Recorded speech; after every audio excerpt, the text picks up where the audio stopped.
Hey everyone, my name is Dr. Dolores Tarver. I'm a licensed psychologist here in Georgia, and it is time for the TT Time with Dr. Tarver. It's a wellness-based podcast. It is not intended to be a substitute for a relationship with a licensed mental health provider. All right, so I told you all I was going to rapid fire and catch us up. We are doing these mini mental health moments this month, and a lot of them have been about getting our goals, being able to be accomplished over the course of this January season, which is where a lot of times people start falling off, and also just being able to hold ourselves accountable to some changes that we wanted to make, maybe things we've gotten behind on and we're like wanting to pick back up, right? So let me just jump right into it. So if you're like me, you are here at the end of January and you have already fallen off of something, or something is harder for you to be able to maintain. And that's because a lot of times as we're creating and setting these goals, I don't think it's that all the time it's not that the goals aren't realistic, but sometimes what it is okay, now what's going to allow me to be able to continue to stay focused on these goals as other things continue to come in my life. So for some of you, that might be the gym at this point. A lot of people fall off. There are people that wait for this period where folks fall off from the gym so they can get their gyms back. And so here we are toward the end of January, and some people have kind of waxed and waned, myself included. Definitely had the goal of, all right, morning workouts, 5 days a week, go to the gym. Now it's like, 3 days a week, go to the gym. And then we're going to maybe add some other stuff that we'll slide in there during the weekday, either at my home gym or trying to get some steps in with different things. And so, why is that? Why is it that we fall off? Why is it that we'll set that goal of writing that book, and like, hey, I'm going to be consistent every Sunday at 1 o'clock, I'm going to write, and then all of a sudden, I'm not doing it anymore? Well, there's a few different reasons why that happens. One is because, again, the competing interests. And we know that in order for you to maintain your motivation, there has to be some level of reward or reinforcement that comes along with it. Because most of us, the intrinsic motivation of what will get you going. That intrinsic motivation is the thing that comes from within. I do it because it's important. I do it because it needs to be done. I do it because I am committing to myself. But really, a lot of us are extrinsically motivated, which means we are looking for something that is going to keep us going. So when you've been eating that same meal plan for a couple of weeks and now you're like, I want some pizza, I miss a burger, can I get a chicken wing? And then you get a taste for some things, and then you find yourself more frequently getting a taste of things, right? Because we end up connecting with the things that allow us to hit that pleasure center. What hits that pleasure center for us? Rest. Sometimes we'll be like, oh, I just can't get up in the morning, I'm tired. Sometimes it'll be that sweet that we enjoy. Sometimes it'll be one of your favorite foods. A lot of us like the carbs, those just turn to sugar too.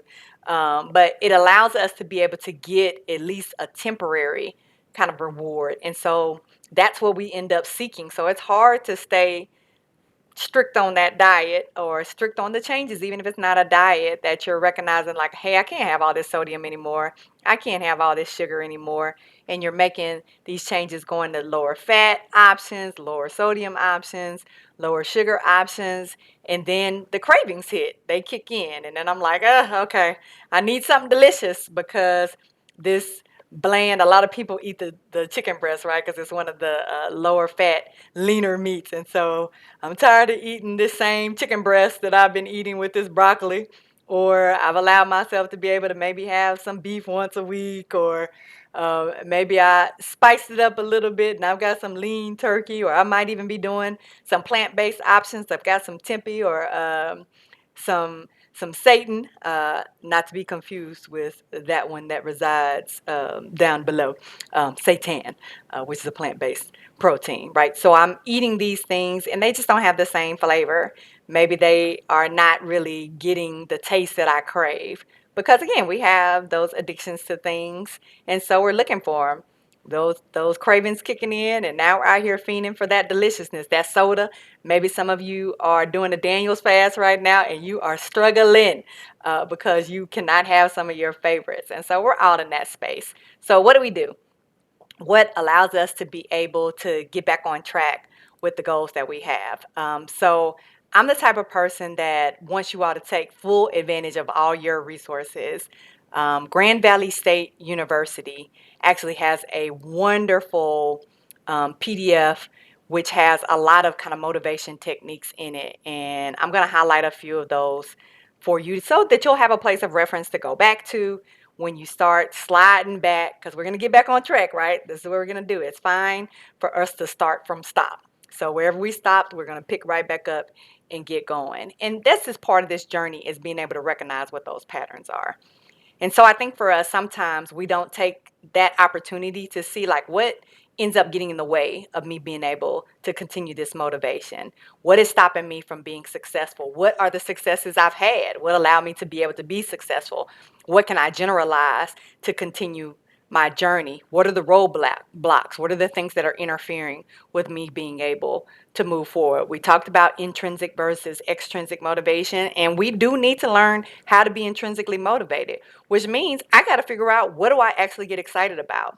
What is going to drive me? What is going to be a new challenge for me that I can reach? What is something that I can master? What are some of those things that I'm going to be able to figure out that will give me some kind of zest as I'm going through this journey?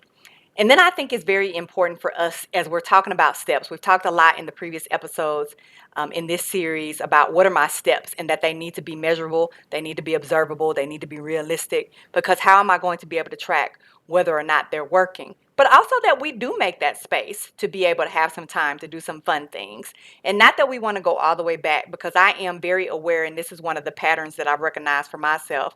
Once I get to a point where I'm overindulging, it's easy for me to keep overindulging. So it's like, oh, I'm gonna have that donut, and then it's like, well, since you had that donut, you might as well go ahead and have those chips. You might as well go ahead and have those French fries. So we do want to take those breaks. That's why it's a cheat meal, not a cheat day. I mean, we still want to be mindful of what I'm eating in this cheat meal, because as we know with addictions, if I'm accessing the types of things that are going to feed my addiction, it's going to fuel my cravings again. So that might be part of why I'm on this loop.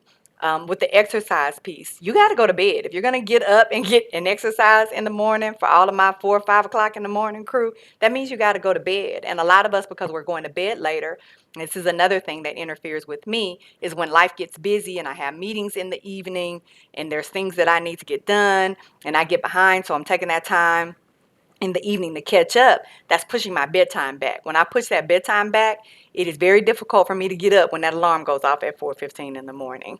And so we need to make sure that we're minimizing those things that can interfere with us being able to be constructive in our journey to be able to meet these goals.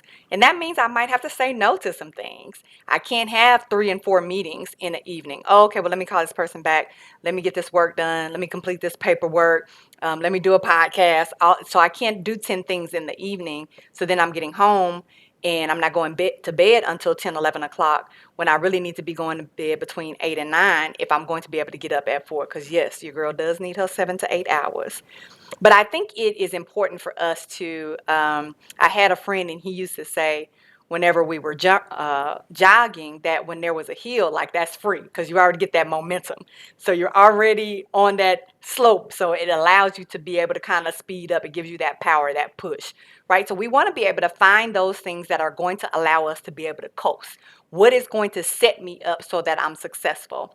One of the things another good friend of mine used to do is she used to take her stuff out at night. And I know some of you sleep in your workout clothes. I'm not there. Too constricting, and some of us sweating at night, so that's not a good option. However, if they're already out and ready to go, if my gym bag is already packed, if my water is already ready to go, if I already got that sweat towel, then I'm much more likely, the tennis shoes are there, to be able to go hit the door and go out. Because I think a lot of times when we're stumbling around trying to find things, that's when, as you all have seen the videos where somebody's like, oh, on my way to gym, and then they start turning and falling and then they're back in the bed. That's what happens. So we want to put ourselves on the ability to coast. How can I make this easier? What can I set myself up to do to be successful? What can I pack in this food that's going to help with the cravings? What are the filling options? And I do encourage, in addition to therapy, I do encourage people to seek dietitians and nutritional services. Some of you may be working with personal trainers that can help you with that. Cravings are real, and a lot of times we're not setting ourselves to be successful and not being able to keep up that motivation because I'm not dealing with the actual physiological changes that occur in my body when I'm trying to remove something that I've had there that served a purpose for me, and I don't have anything to replace it with, anything to help me be able to manage it being gone. And so we want to make sure that we're giving ourselves opportunity to do that. And I tell people, like, a start is a start. So if that's 2 minutes, if that's 5 minutes, if that's 10 minutes, then you start there. We get so caught up in that it needs to be, oh, I need to be working out for 2.5 hours. I need to be writing for 3 hours, 5 days a week. I need to be investing $5,000. I need to be saving $1,000 every week. And then we set ourselves up because it's not realistic for us to be able to do those things. You don't have to take everything on all at one time. So sometimes we need to start with the smaller goals and work our way up. And I am a firm believer in doing things the right way the first time, because you can reinforce bad habits.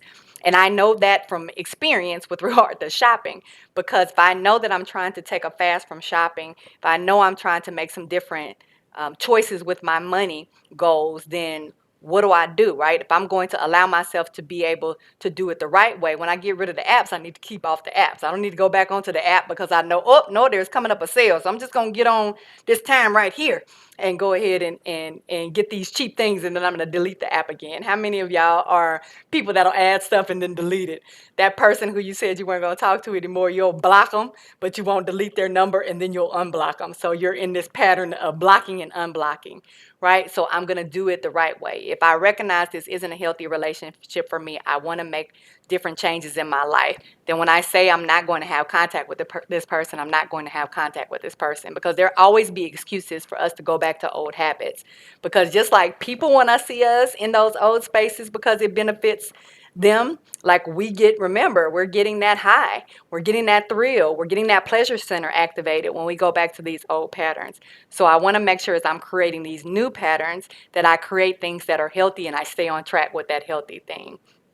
And again, there is always the start from stop. So you don't have to start over. And I think a lot of times that's what makes us feel defeated, and it's hard for us to stay motivated, is because it's like, I got to start from scratch. Nope, you just got to start from stop. So whatever it allowed you to be able to get to the point of doing before you fell off, go back to that point. All right, like, let me work my way back there, and then I'll keep going from there. So it is much easier for us to be productive if we've already got a base point from which to start. But if you have this point in your head where you're thinking, okay, well, it's over for me, that's why we fall off our goals and we stay off them so long, and it's hard for us to get motivated to get them back, because then I got to overcompensate for all of the negative self-talk that I put in my mind since then.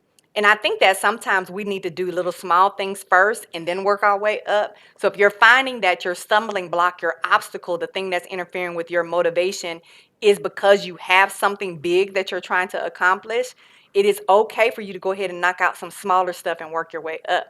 Some people think, okay, I just need to go get the big thing and get it out of the way. I can't sustain that, and I may not have created the habits that I need to have in place to be able to even get to a point where that's attainable for me. So perfect practice makes perfect, my band coach used to say. The repetition is what builds us. So it is okay for you to start in what we say maybe the more small things that don't seem like they're as profound. They don't seem to matter as much, right? You'll say, well, that's easy, low-hanging fruit. That's okay for you to start in that place, because the more you rehearse that, the more you master that, the easier it will be for you all to get to those big things.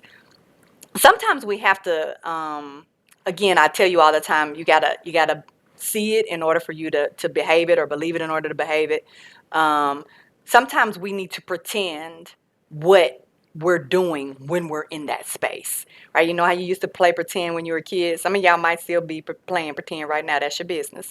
However, what it allowed you to be able to do is function in the role of being that thing you want it to be. So it's like, hey, I'm a 5-year-old, but I get to be a teacher.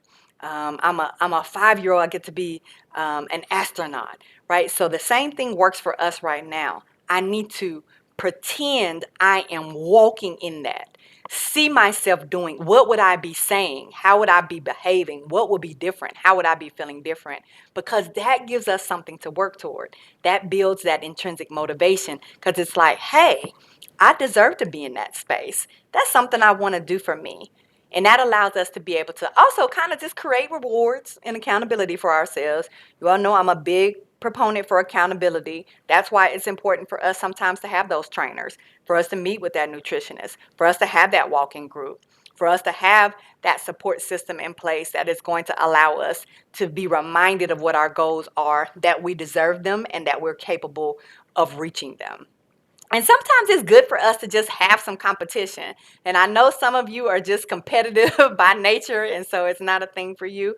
But other times for us, we're like, well, I don't want to be in competition. I'm just in competition with myself. There's nothing wrong with that. But sometimes it's also good to have someone else working on something and there's a prize, or there's some kind of, even if it's just bragging rights, or I can just say, all right, I met my goal. It allows us to be able to push just a little bit harder, because sometimes when we don't have anything to really push us, we will do the minimum amount necessary, right, in order to get by. My trainer told me the other day I was lazy. I don't know what he told me that for. I do know what he told me that for, because he wanted to motivate me. It made me mad in the moment, but it stuck with me. I can't let it go. So he did his job, mental manipulation.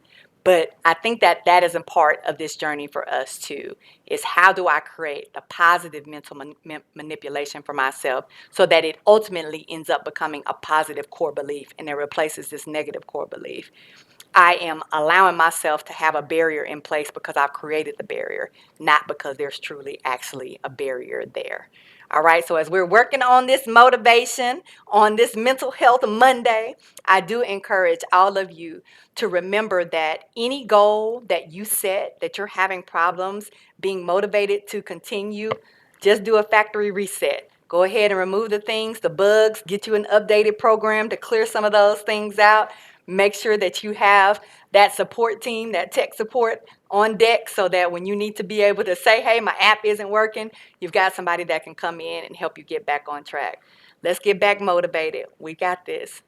All right, take good care and be well.